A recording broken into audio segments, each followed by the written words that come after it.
Good morning class. तो भैया आज हम बात कर रहे हैं बिजनेस स्टडी के मैनेजमेंट प्रिंसिपल और टेक्निक के अंदर मैनेजमेंट टेक्निक। मेरे को याद नहीं है पढ़ाया नहीं पढ़ाया, लेकिन आज बात करेंगे अपन मैनेजमेंट टेक्निक्स की। तो अपने सिलेबस के अंदर कुछ चीज़ें हटाई थी, वो मैंने आपको बता दी होगी, यदि पता है नहीं तो देख लो क्या है। एक तो आपका जीएसटी हट गया भैया, एक बार इसका थोड़ा सा मैं बता देता हूँ, आपको समराइज़ कर देता हूँ क्या क्या है। अपने सिलेबस के अंदर जो जीएसटी वाला चैप्टर था, लास्ट चैप्टर, वो हट गया है। बहुत ही दुर्भाग्य की बात है कि अपन पढ़ चुके थे इसको। एक चैप्टर आपको लॉ वाला पता होगा, contractual law, contract law, bailment, वो भी गवर्नमेंट ने हटा दिया है। इसको भी मैंने पूरा पढ़ा दिया था, नहीं पढ़ाया तो कोई बात नहीं, शायद कुछ नोट्स वगैरह भेजे थे। ठीक है, तो अब अपन को चलना है बाकी बैलेंस चैप्टर के हिसाब से चलना है। अगर आपकी स्कूल क्लास खुल जाती है तो अपन अच्छे से पढ़ लेंगे, जो भी चैप्टर बचे हैं सारे को दोबारा पढ़ लेंगे। तो अपने नुकसान हो गया, एक तो चैप्टर नंबर 9 तो 10th वाला ये था शायद, और एक 15 वाला जीएसटी वाला, ये चैप्टर का नुकसान अपने हो गया। ये अपन पढ़ चुके थे, मोटा मोटी इनका नॉलेज ले चुके थे, लेकिन कोई बात नहीं है। और चैप्टर नंबर 1, 2 और 3 ये जो थे ना मैनेजमेंट वाले, ये जो अभी मैं पढ़ा रहा हूँ पिछले कुछ 10 दिन से, ये मोस्ट इंपॉर्टेंट है भैया, इनको आप याद रखना। ये तो सिलेबस का मेन पार्ट है। तो आज जो मैं पढ़ाने जा रहा हूँ ना, उसके अंदर MBO, MBE और स्ट्रेटेजिक मैनेजमेंट, और एक आपके स्ट्रेस मैनेजमेंट और दिया है सिलेबस में, स्ट्रेस मैनेजमेंट। तो ये स्ट्रेस मैनेजमेंट अभी आपकी पुस्तक में मिल जाएगा, तो बता देंगे, नहीं मैं दूसरी जगह से आपको पढ़ा दूंगा, कोई इशू नहीं है। तो अब चलते हैं अपन क्या, मैनेजमेंट टेक्निक। तो to perform managerial functions with easy, a new technique which have emerge in the field of management, giving new dimensions to the management are as follow। तो मैंने कल आपको नोट्स भेजे थे, आज भी कुछ नोट्स भेज दूंगा अगर बन जाएंगे तो। देखो मैंने एक बार नाम लिखे हैं सारे, ये टेक्निक्स ये है, दिख गई क्या? 12। देखो दोबारा करते हैं, एक एक बोलते हैं। Management by objective, management by exception और स्ट्रेटेजिक मैनेजमेंट। ये 3 तो मोस्ट इंपॉर्टेंट है, जो 15, 10, 10, 5, 10 नंबर की है।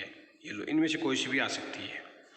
फिर है ये जो अपने सिलेबस में है नहीं, productivity management, technology management, management information system management of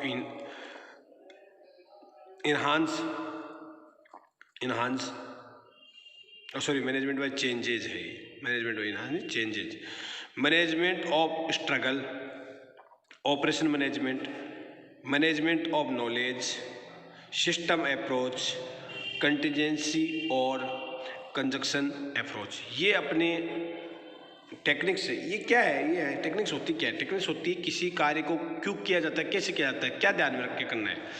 तो अब अपने सिलेबस के अंदर जो मेन चीज़ है वो है अपना MBO। क्या है बेटा? MBO, management by objective. तो नाम से पता लग रहा है कि whatever we will do in the organization, we should be consider our objective of management। हमें मैनेजमेंट के ऑब्जेक्टिव को कंसिडर करना चाहिए। जैसे आपका मेन ऑब्जेक्टिव क्या है भैया? We will get above 90% in 12th class. तो आप अगर फोकस कर लिया 12वीं में हमें 90% से ऊपर लेके आना है, जैसे 95 से अबव का सोच लिया, तो बेटा वो उसी के हिसाब से तैयारी करेगा, उसी के हिसाब से अपन चलेंगे। तो जो अपने फर्म की ऑब्जेक्टिव है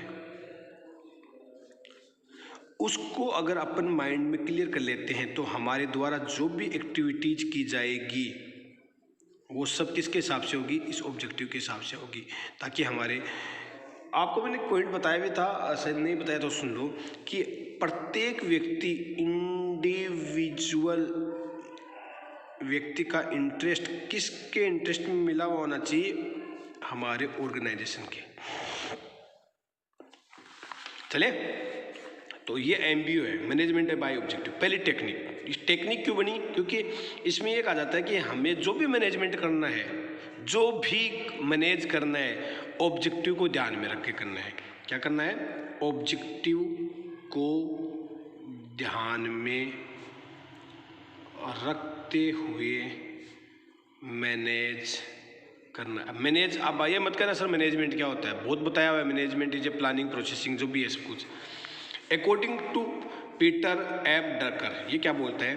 MBO is regarded as a system for improving performance of both the individual managers and enterprises as a whole by setting objective. ये देखो आ गया, ये कह रहा है इन सब लोगों से, इंटरप्राइजेज से, हमारे इंडिविजुअल मैनेजर से, इन दोनों की परफॉर्मेंस को बनाने का एक सिस्टम है as a whole by setting, क्या करके, ऑब्जेक्टिव को सेटिंग करके at the corporate, departmental and individual manager level, सभी लेवल पे, कॉरपोरेट लेवल,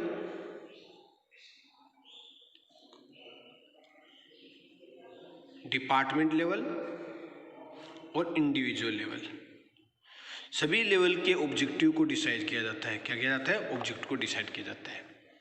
क्या कौन बोल रहा है, पीटर डकर। ये डेफिनेशन आपको रिमेंबर करनी है, क्या करनी है, रिमेंबर करनी, याद करनी है, रटनी है, पीटर एफ डकर। दूसरी, एम्बियो इज ए फिलोसॉफी, क्या बताया है, philosophy of management that Mphasis, जो कि जोर देती है the setting of agreed and objective by superior and subordinate managers and the use of these objectives as the primary basis of the motivation, evaluating and control। दोबारा बोलता हूँ, एक ऐसी फिलोसॉफी ऑफ मैनेजमेंट की है जिसमें जोर दिया जाता है setting of agreed and objective, किसका पे, ऑब्जेक्टिव, बाय सुपीरियर, ऊपर वालों के द्वारा, एंड सबऑर्डिनेट मैनेजर के लिए, and the use of these objective, और उन ऑब्जेक्टिव को यूज किया जाता है as the primary basis of the motivation, evolution and control. उसको कंट्रोल के लिए, इवोल्यूशन के लिए, मोटिवेशन के लिए, सबके लिए काम में लिया जाता है। ये दो डेफिनेशन हो गई, इसको भी याद कर लेना। तीसरा, एम्बियो क्या है, MBO is a process by which the members of a work unit individually meet their superior to establish performance related to goal. इसने और तरीके से बोला है, ये कह रहा है कि हमारे सिस्टम का जो गोल है, ये गोल किसके पास पड़ा रहता है, हमारे सुपीरियर के साथ रहता है, उनके साथ, विथ देम एम्प्लॉइज को काम करना चाहिए। एम्प्लॉइज बोले तो मैनेजर्स काम करना चाहिए, ताकि हम हमारे कॉमन गोल का मतलब ऑर्गेनाइजेशनल गोल या कह सकते हैं ऑब्जेक्टिव को अचीव कर सके। लास्ट कल बताए थे, उसके अंदर एक और है, एम्बियो क्या है, MBO is used not only as a technique of setting objective. ये कह रहा है कि एक ऐसी टेक्निक नहीं जिसमें सिर्फ ऑब्जेक्टिव डिसाइड किया जाता है, नॉट सेटिंग, सिर्फ सेट कर दिया, but is also used as planning, motivation, performance, appraisal and control technique. इसका मतलब ये हुआ कि हमने नॉट ओनली वर्ड यूज किया कि सेटिंग, हमने ऑब्जेक्टिव सेट कर लिया, but how we implement over set objective, हमारे सेट ऑब्जेक्टिव को प्राप्त कैसे करेंगे, उसको इम्प्लीमेंट कैसे करें, उसके लिए हमें क्या चाहिए, प्लानिंग चाहिए, मोटिवेशन चाहिए, परफॉर्मेंस चाहिए, अप्रेजल चाहिए, कंट्रोल और टेक्निक चाहिए। ये सब अपन को चाहिए। इन सभी चीज़ों से हम क्या कर सकते हैं, किसी भी ऑब्जेक्टिव को, गोल को प्राप्त कर सकते हैं। तो कहने का मतलब अब ये समझ जाओ कि एम्बियो क्या हुआ, बताओ। तो मैं 1 मिनट के लिए आपको समराइज कर देता हूँ कि एम्बियो एक टेक्निक है किसी ऑर्गेनाइजेशन को मैनेज करने की, जिसके अंदर there will be set objective and managers take participate with the superior and setting the goal और give the performance according to goal और ऑब्जेक्टिव। मैं कहने का मतलब मैं धीरे धीरे इसलिए बता रहा हूँ कि आपको फोकस इतना ही करना है कि जो ऑब्जेक्टिव है ना, ऑर्गेनाइजेशन के ऑब्जेक्टिव को पहले डिसाइड किया जाता है, उसके बाद में हमें काम करना है। क्यों, इसने क्या बोला है कि MBO is regarded as a system for improving performance of both the individual managers and enterprises. कैसे, as a whole by setting objective. अब आपका मेन ऑब्जेक्टिव आपको नहीं पता है तो आप काम कैसे करोगे। जैसे कॉर्पोरेट लेवल का अलग हो गया, भाई ये क्या करने, ये ऊपर का ऑब्जेक्टिव है, नीचे वालों को क्या काम है, इंडिविजुअल्स का क्या काम है, तो सब अपने अपने ऑब्जेक्टिव डिसाइड कर लो ना, ताकि काम जल्दी हो जाए। तो ये अपन को पढ़ना है। तो आज मैं इसके आगे का नोट्स बना रहा हूँ MBA के, तो कंटिन्यू करेंगे फिर बाद में। Thank you so much. अब आपकी जो बड़ी वाली बुक है उसके हिसाब से नोट्स बन जाएंगे, वो मेरे पास आ गई है। Thank you.